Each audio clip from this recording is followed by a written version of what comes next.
The St. Petersburg Museum of History has been sharing stories of the Sunshine City for 96 years. Rick Schmidt, he hasn't been sharing it for 96 years, but he's going to join me now with details on the exhibits that you must see. Rick, welcome. We have a few of them. We have historically significant ones, and we got some quirky stuff too, so it's a fun place. So we were talking about social networking earlier in the show and how it has an effect on everything, and the internet has changed things. And I'm sure there are people out there, younger generations, that think, hey, I can get my info just from Googling it. But there is still something about going to a history. To see it and to touch it and to feel it, I can show you a picture of our two-headed calf. Yes, we have one.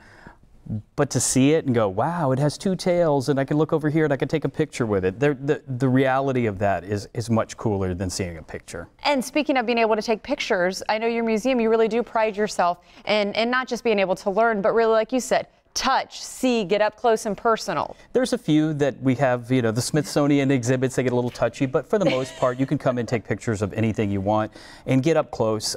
We have 5,000 baseballs that are autographed. By the way, can I get your autograph in a moment? Yeah, I'm curious about this. I mean, I don't know how I fall into this category. We have all of the Hall of Famers, but we also have celebrity balls. So you would join Elvis Presley and Muhammad Ali and a lot of other folks. So I think that's the first time my name has ever been in a sentence with all of those folks. It probably will be the last time my name will be there. Maybe not. But you know, we have the first commercial airliner.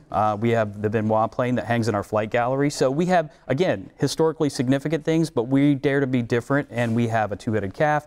We have a 3,000-year-old mummy that doesn't look a day over 2,900.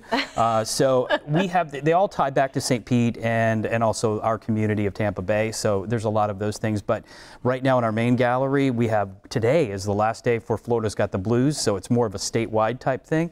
But that's going to be leaving soon in American Soldier. Let's talk about that. What was that about? Today's the last day that people can check that out. What was that? So you have until 5 o'clock today to get to the museum. Florida's Got the Blues. It's the story in our community. Ray Charles toured the area and played. A lot of significant blues players played in St. Pete and Tampa. So it's the story. You get to kind of follow it along in our museum, and there's some pieces that you can pick up and take pictures. That's fun. Well, you touched on, too, the American Soldier, which is getting ready to open in early May. What's that exhibit going to be about? It is nearly 100 photographs, and they are awesome. And there are some expectations that you'll have of just soldiers and things like that, but it's also boot camp. It goes from the Civil War all the way through the war in Iraq. And the one piece that we have that is up on the screen, or was up on the screen, it was from 1919. It's all female Marines right in front of the White House. That's not something you normally see. I saw one from the Civil War that was families that would follow their soldiers around and stay with them. They would go off and fight, and then would come back to the camp, and the families would be there with them. It's really unusual stuff, but it's also the iconic photos that you expect. It's an unbelievable exhibit. 1 million people have viewed this nationwide.